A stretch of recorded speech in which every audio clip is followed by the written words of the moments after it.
Okay, I'm going to give a couple of responses to Dario 2096, who gives an awful lot of responses to my comments on the Saturday being the Sabbath day, and you quote various scriptures here.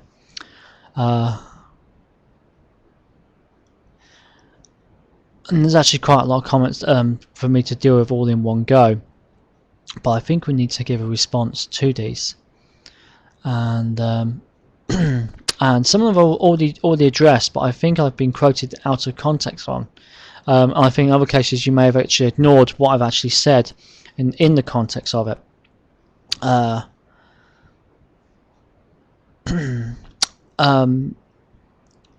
We quote. You've quoted to me a passage, which I want to bring up here. Is they broke bread every day from the scripture. You don't actually identify what scripture that's from. That's not the issue. I know it's in there. And you say, so what? Does this mean that that every day is a Sabbath now? Of course not.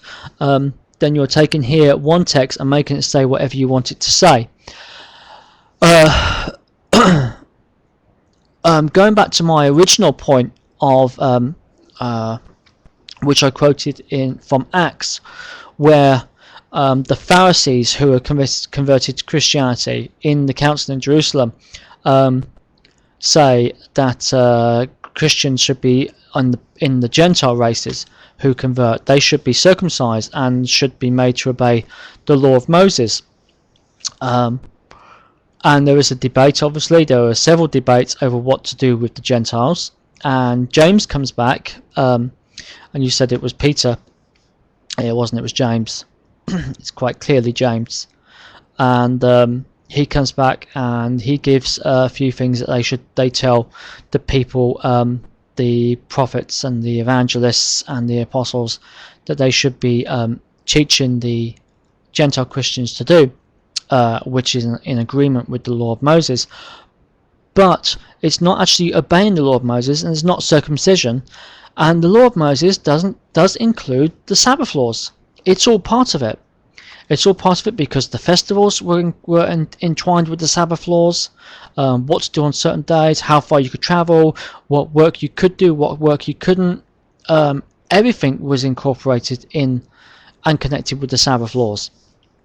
You've just basically come out and said that you can take any scripture you like and you can remove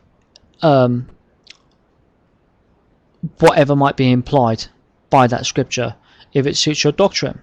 You do of course throw at me the classic one, which comes time and time again. Oh, so if the Sabbath law isn't important anymore, then neither is the law on murder, on stealing, on covetousness, on adultery, dishonoring parents, having other gods, and blaspheming God. That is a common theme that comes from. Well, I hear it a lot from cult members and cult groups who come out and say those sorts of comments because you say, you are saved by grace. Oh, so that's fine. You don't have to obey the law anymore. It means you can do whatever you like, and you can commit steal, murder, and everything else. So you take a statement like that, match it up with things which are totally contrary to the actual message of Jesus Christ, and then you throw it to the extreme. Extremely bad hermeneutics, I might say, and I think you need to look again in the context of what is being said, and in the context of the entire New Testament of what is being said. Another thing I would like to bring up here, that adultery, covetousness, lying, killing. Okay, these are as much to do with the heart. Dishonoring parents, these are as much to do in the heart as they are to do with following external laws. Because let's face it, the law of Moses was bound up by external signs and external obediences as well, particularly the case of sacrifices and so on, when you screwed things up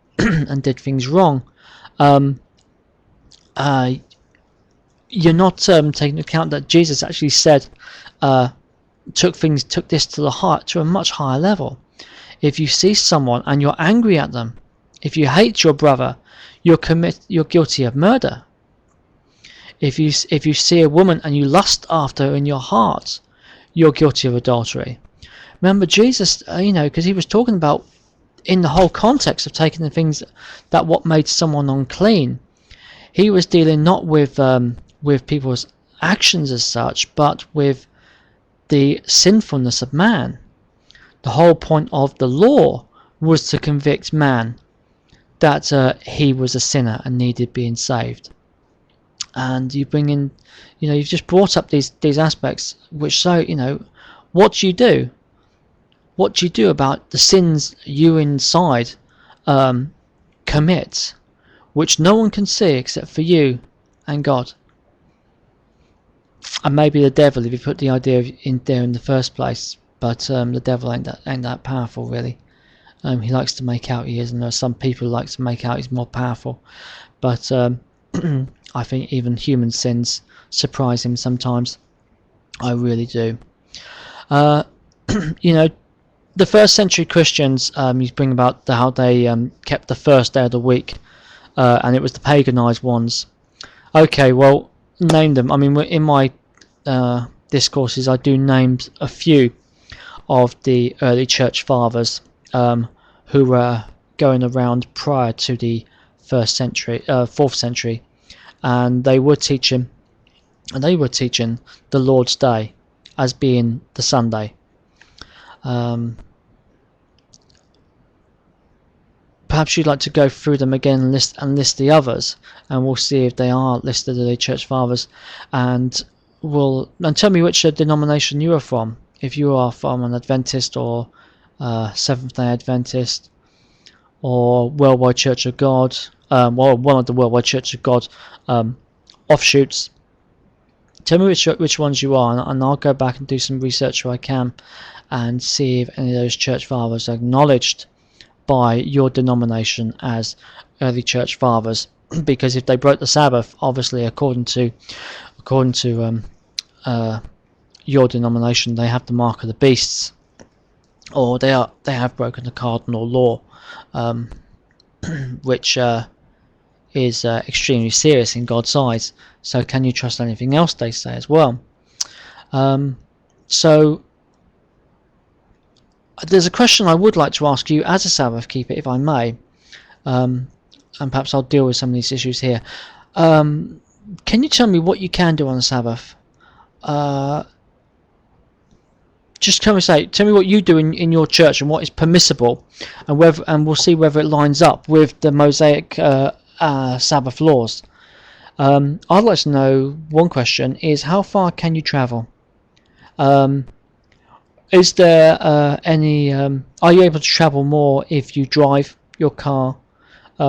Is there a specific distance you're allowed to walk? And does your Sabbath laws not just include the Saturday Sabbath? Do they include the other Sabbaths as well that happened throughout the Old Testament?